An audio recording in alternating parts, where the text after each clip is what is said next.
Núcleo de Telesaúde do Hospital Universitário. Universidade Federal do Maranhão. Muito bem.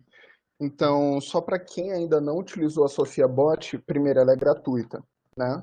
Segundo, ela é uma tecnologia criada pelo Núcleo de Telesaúde Maranhão.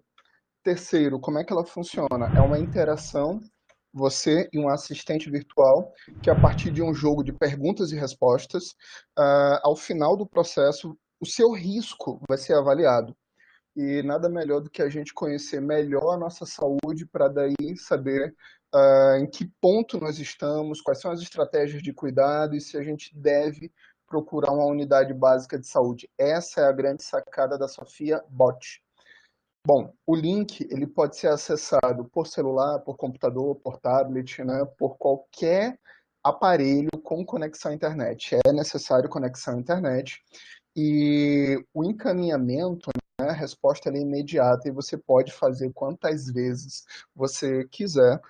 Bom, pessoal, esse é o momento da gente falar com vocês hoje sobre os resultados do PSE, mas antes disso, do PSE e do Crescer Saudável, são duas apresentações.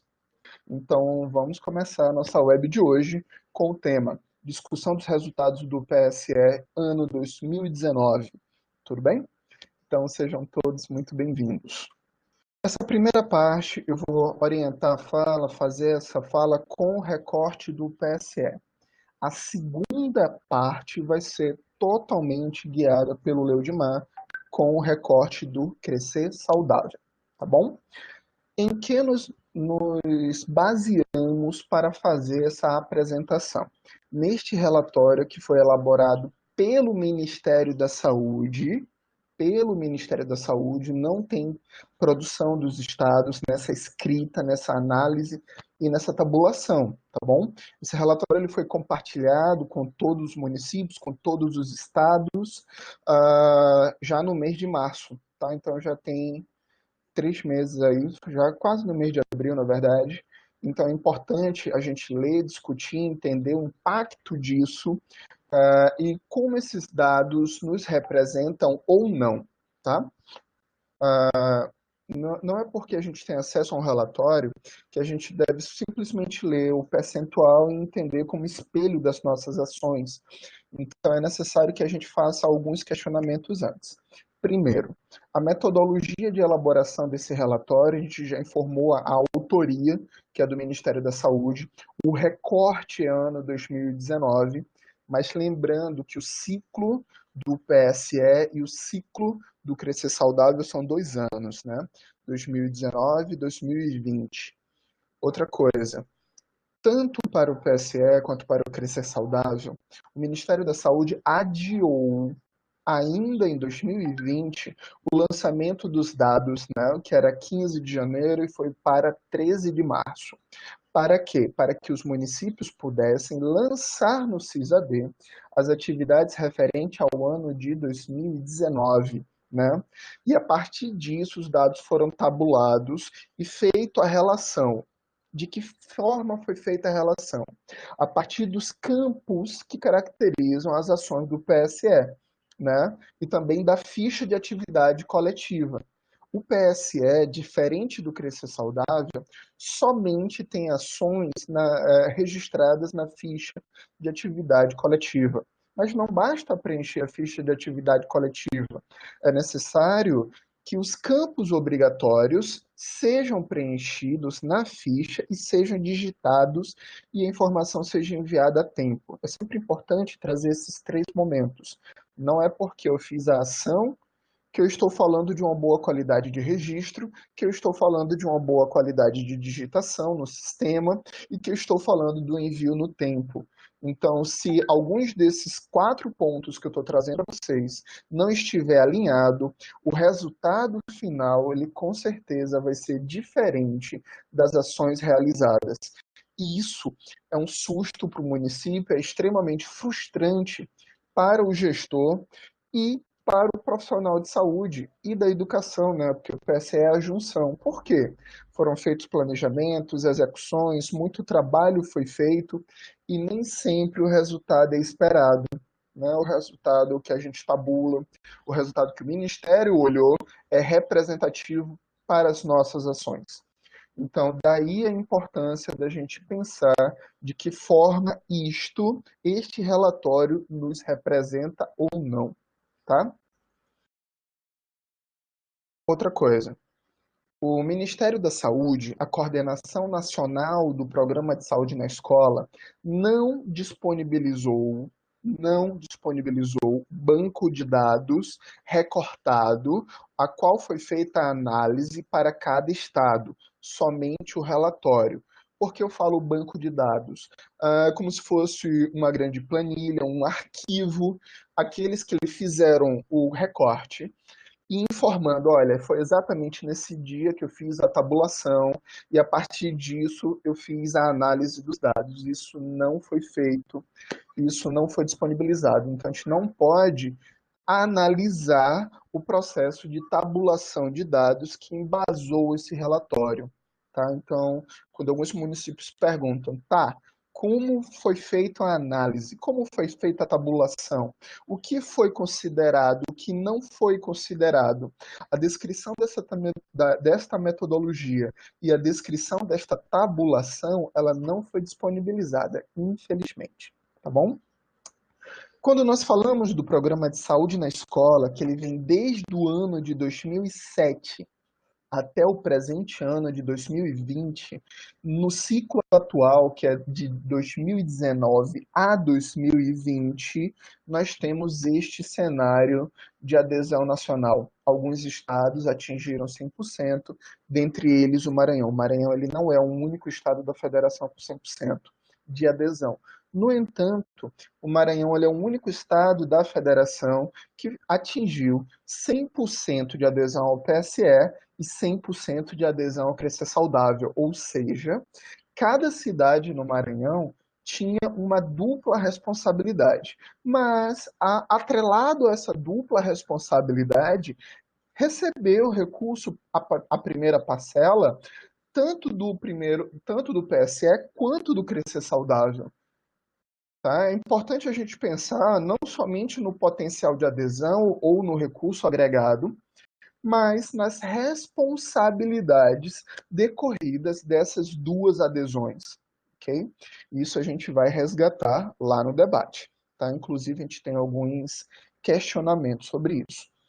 Só para lembrar, o que é que significa percentual de escolas cobertas pelo PSE no ano de 2019? Bom, é necessário que se veja, dentro das escolas pactuadas por cada município, quais delas receberam uma ação obrigatória que, para o ano de 2019, era a ação de combate ao Aedes. Esta divisão, o resultado vezes 100, e aí você tem o percentual de escolas cobertas pelo PSE. Tudo bem? É um cálculo simples. No ano de 2019, nós só tínhamos uma ação obrigatória. No ano de 2020, com o novo manual, apareceram mais 3 ações prioritárias. Né? Esse termo obrigatório para o ano de 2020, ele sai do contexto de obrigatória e ele é utilizado como prioritária e existem mais 2 indicadores que não foram levados em consideração para a análise das ações de 2019. Tá? Então, é sempre muito importante a gente deixar isso claro para todos que tenham acesso ao relatório do PSE no seu município. Tá bom? No relatório, foi informado que a média nacional de cobertura do PSE foi de 63,92%, ou seja, um pouquinho acima de 60%.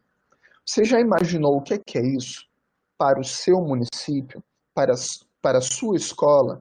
Se a gente for arredondar, a gente tem próximo, não é exato, nós temos próximo de 40% de déficit entre escolas aderidas e escolas que receberam ação durante o ano de 2019 no que condiz à ação obrigatória. Isso é análise de resultado, tá bom? Mas cada município viveu um retrato diferente, viveu um contexto diferente. Se a gente for aumentar o grau de complexidade, nós temos o seguinte: já pensou o seu município? Vamos dizer que, em uma situação hipotética, de 10 escolas aderidas em um município, somente 6 receberam as ações do programa de saúde na escola no recorte da ação educativa de combate ao AIDS, tá bom? Então, será que os números eles nos representam?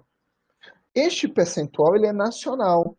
Ele mostra como o Brasil se comportou para o programa de saúde na escola no seu primeiro ano. Mesmo que a gente não concorde, esse é um número que nós temos oficialmente pelo Ministério da Saúde.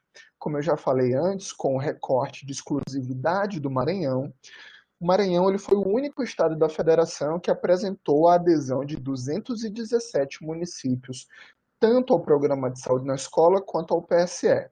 Mas se a gente for olhar somente para o programa de saúde na escola, aproximadamente mais de 12, acho que quase 15 estados a 17 estados, se eu não me engano, apresentaram adesão 100%, tá? Ou seja, grandes compromissos entre saúde e educação dentro da atenção primária. Tá? Então, como o cenário nosso nessa web, ele é nacional e com certeza nós temos acesso, nós temos cobertura tanto em todas as regiões do país, nós só podemos mostrar essa síntese do Maranhão para que possa ser, outros estados possam analisar conforme a sua peculiaridade, tá bom? No estado do Maranhão, com 217 municípios, somente 24 municípios apresentaram 100% de cobertura das escolas aderidas ao PSE. Bom, dos demais municípios, 105 apresentaram cobertura acima da média nacional, ou seja, ficaram abaixo de 100%, mas apresentaram ações superior àqueles 63% que a gente viu lá na frente. Outra coisa, 7 municípios no estado do Maranhão não apresentaram nenhuma ação obrigatória diante das escolas pactuadas, tá? E isso para o sistema, para o gestor, é uma triste surpresa. Para quem recebe o recurso, para quem trabalhou, é uma preocupação enorme. Então, para que a gente possa expandir o nosso olhar para os resultados do PSE, nós vamos fazer algumas perguntas, um primeiro conjunto de perguntas, tá bom? Primeiro, esse primeiro conjunto, né? Será que no estado do Maranhão, ou no seu município, em outros estados, será que nós estamos vivendo resultado de adesões acima da capacidade de ações das equipes de atenção primária? Por quê? O número de escolas aderidas não tem a ver com o número o percentual de cobertura da atenção primária. E isso é um desafio para municípios que têm baixa cobertura de atenção básica, tá bom? Isso é importante a gente pensar porque quem faz a ação do PSE não é uma coordenação municipal. Quem tem que fazer a ação do PSE são as equipes de atenção primária, não é a coordenação do PSE que faz a ação, são os profissionais de equipe de atenção primária. Segundo questionamento, será que existe fragilidade no registro? E a fragilidade no registro ela é múltipla. Por exemplo, pode ser que você faça a ação, mas utilize uma ficha desatualizada do sistema SUS-AB. Segundo, você pode fazer a ação, mas registra de forma equivocada ou preenche esquecendo alguns campos obrigatórios, como o INEP, ou preenche errado o INEP, ou no detalhamento da ficha ela vem com erros. Terceiro, será que a digitação da sua ficha do ESUS, da ficha de atividade coletiva, ela vem com a mesma qualidade do registro? Né? Porque nem todo profissional que faz a ação é o mesmo que alimenta o sistema, tá? Quarto, será que a digitação foi feita, mas o envio foi feito após o dia 13 de março?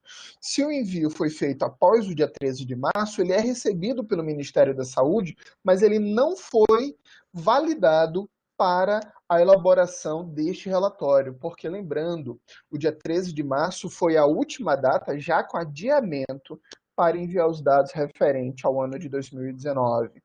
Outra coisa, será que todas as escolas aderidas receberam a ação obrigatória do PSE, que era a ação de combate ao AIDS em 2019?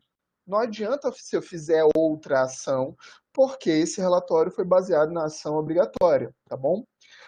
Próximo questionamento. Será que as ações realizadas pelo PSE, dentro do PSE, se elas foram realizadas pelas equipes de atenção primária? Lembrando, o PSE ele só valida a ação de equipes de atenção primária. Se você chamar outros profissionais e colocá-los como responsável da sua ação e ele não tem INE, ou seja, ele tem CNES, mas ele não está inscrito em uma equipe de atenção primária, a atividade ela não é validada, tá?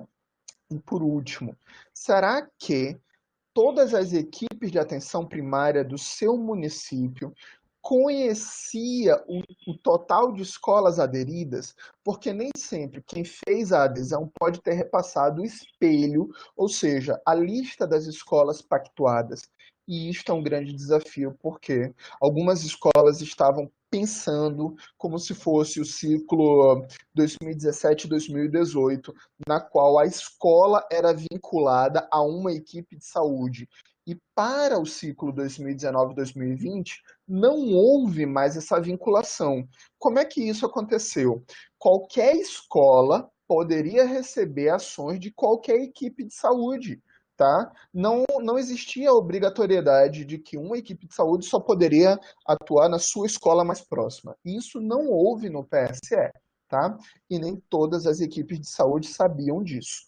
É muito importante a gente pensar de forma ampliada, tá bom? Então, no estado do Maranhão, a gente viu isso, a quantidade de municípios que aderiram, os municípios que informaram e os municípios que ficaram silenciosos, né? Foi um caso mais que a gente precisa pensar em outros estados, tá? Então, será que houve diferença entre o seu resultado esperado e o resultado apresentado?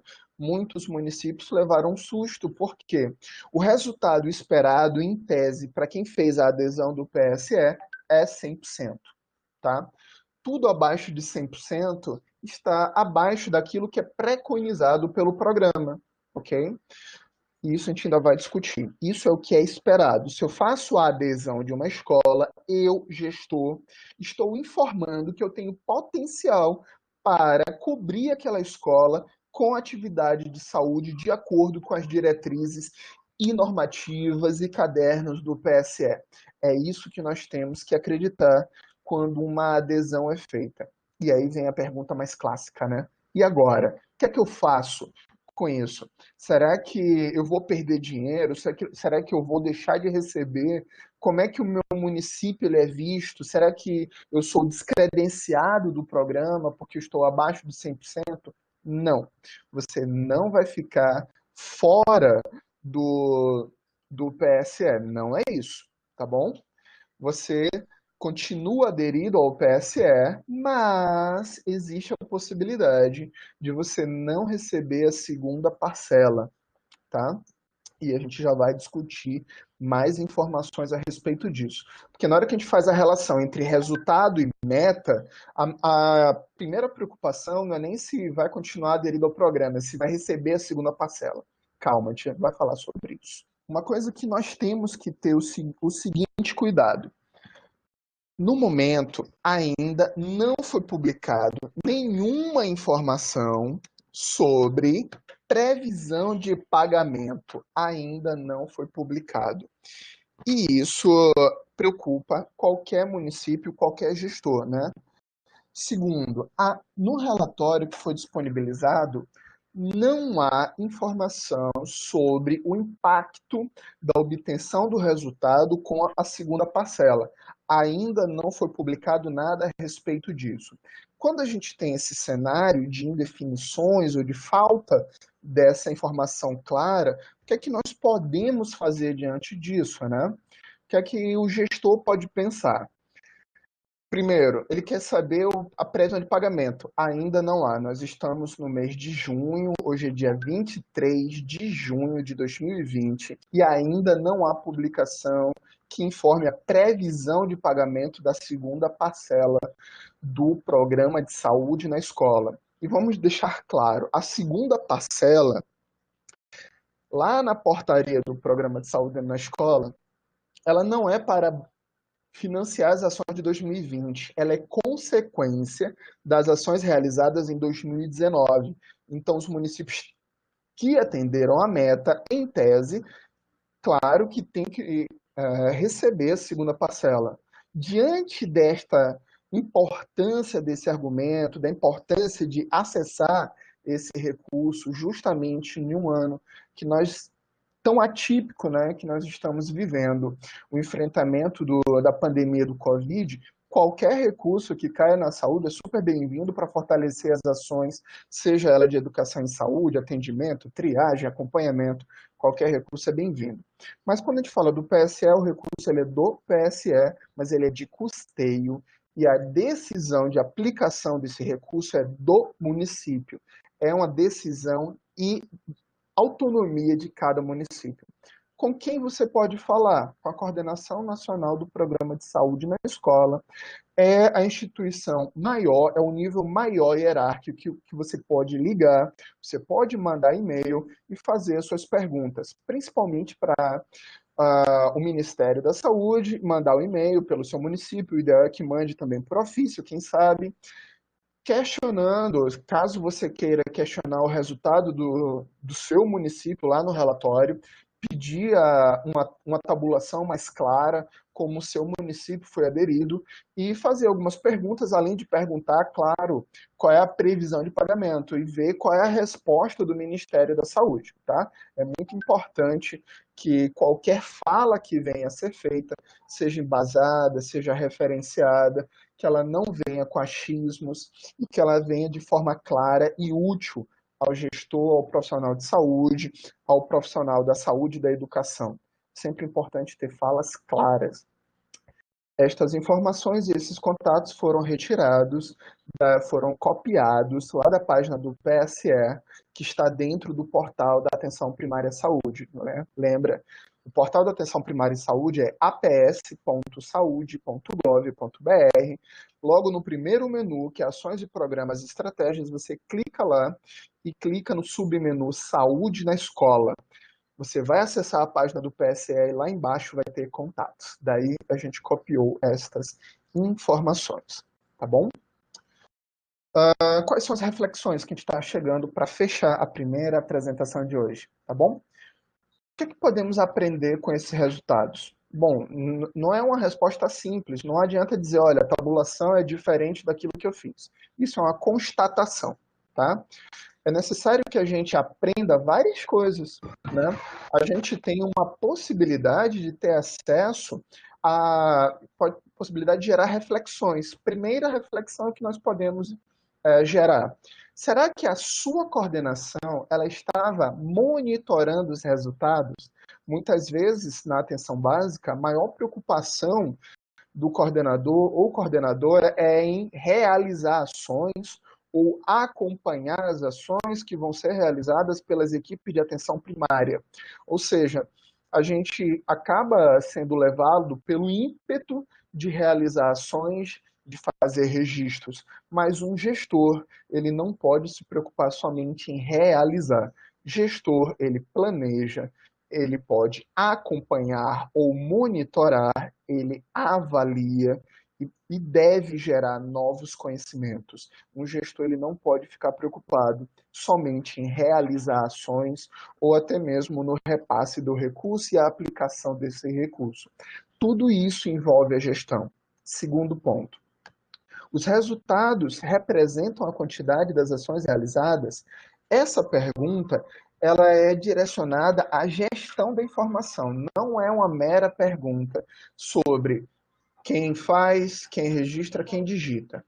A gestão da informação, ela é algo que perpassa registro, realização, registro, digitação, envio e análise, tá bom? Então, se a sua gestão da informação não está alinhada com a realização, você pode ser prejudicado muito, porque a gestão da informação é o que faz as nossas ações virarem números, tá bom? Outra coisa, qual é o impacto das ações do PSE nas escolas aderidas? Será que nós estamos falando somente preocupados com o repasse do recurso? Não pode ser assim.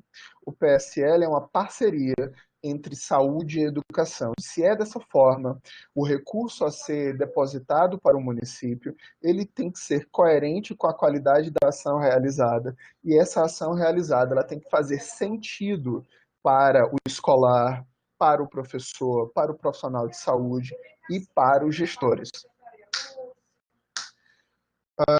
Qual é a relação entre a coordenação do PSE e a coordenação do Crescer Saudável no seu município? Será que estão alinhados? Porque o PSE é um programa irmão do Crescer Saudável, não existe um sem outro. Inclusive, no ciclo 2019-2020, a adesão ao Crescer Saudável só poderia ser feita com municípios que já tiveram feito a adesão ao PSE. Tá? Então, é muito importante pensar nessa relação. Segundo, este tema, PSE no enfrentamento à pandemia, não tem publicação pelo Ministério da Saúde. Por quê? Em todos os estados, nós tivemos suspensão das aulas presenciais. E alguns municípios apresentar estratégias diferenciadas de ter as aulas à distância ou da suspensão delas. E não houve uma metodologia padrão que norteia as ações em todo o território nacional. Segundo, não há publicação do Ministério, ou seja, não há base legal que justifique ou que oficialize que ações à distância de um determinado município possam ser validadas e lançadas no ESUS. Não há esta base legal. Alguns municípios já informaram que estão fazendo ações de educação à distância, ações de educação em saúde, e gostariam de saber se pode lançar isso no ESUS. Não há essa fundamentação legal até o presente momento. Vamos deixar isso muito bem claro. Mas eu tenho acompanhado escolas que estão dando aulas à distância. Então, eu gostaria de saber se um profissional de saúde, junto com um profissional de educação, direcionar uma parte do seu tempo para falar de educação em saúde, ou produzir guias ou aplicativos para que os temas da saúde na escola possam ser trabalhados com os alunos, isso é maravilhoso. No entanto, não existe publicação que respalde o lançamento dessas ações. Inclusive, a gente pode pensar em um tema de uma próxima webconferência, já em julho, no início de julho, pensando na ideia de discutir ações de saúde na escola no processo de pandemia. Não seria nem mais sobre o processo do PSE em si, mas a ideia maior, porque a própria ideia de escola, ela tem que ser modificada nesse processo, e é uma questão muito nova, onde a gente está vivendo educação sem escola. A ideia física da escola ela tem que ser desconstruída. E o que é que significa a escola? Será que é um encontro entre aquele que quer ensinar e aquele que quer aprender? Ou será que é uma possibilidade de aprendizagem conjunta? Né? É importante pensar nesse novo conceito de escola e qual é a responsabilidade tanto da saúde quanto da educação nesse novo contexto, tá bom? Então a gente fica com uma possibilidade de trabalhar esse tema já numa próxima web, tá? Mas sem a obrigatoriedade de ter o mesmo recorte do programa Saúde na Escola, até porque, repito, até o presente dia não há nenhuma publicação, nem do Ministério da Educação, nem do Ministério da Saúde, que norteie as ações do PSE. Simplesmente a última publicação diz que as ações do PSE estão suspensas devido à suspensão das aulas presenciais e que, após a retomada dessas atividades presenciais, as ações previstas para o ano de 2020 que elas possam vir a ser retomadas. E lembrando, o PSL não tem um calendário de ações. Tem gente que pesquisa na internet calendário de ações da saúde, e aí baixa lá de janeiro a dezembro os dias comemorativos da saúde e quer encaixar o PSE lá. Isso é uma possibilidade. O PSL não tem cronograma, ele não tem calendário. Cada município é que deve elaborar o seu planejamento a partir das necessidades de cada escola, estas necessidades cruzadas com os temas que são disponibilizados no PSE. É isso que o programa sugere, tá bom? Eu agradeço a presença de todos aqui. Muito obrigado. A gente encerra a nossa primeira parte da apresentação.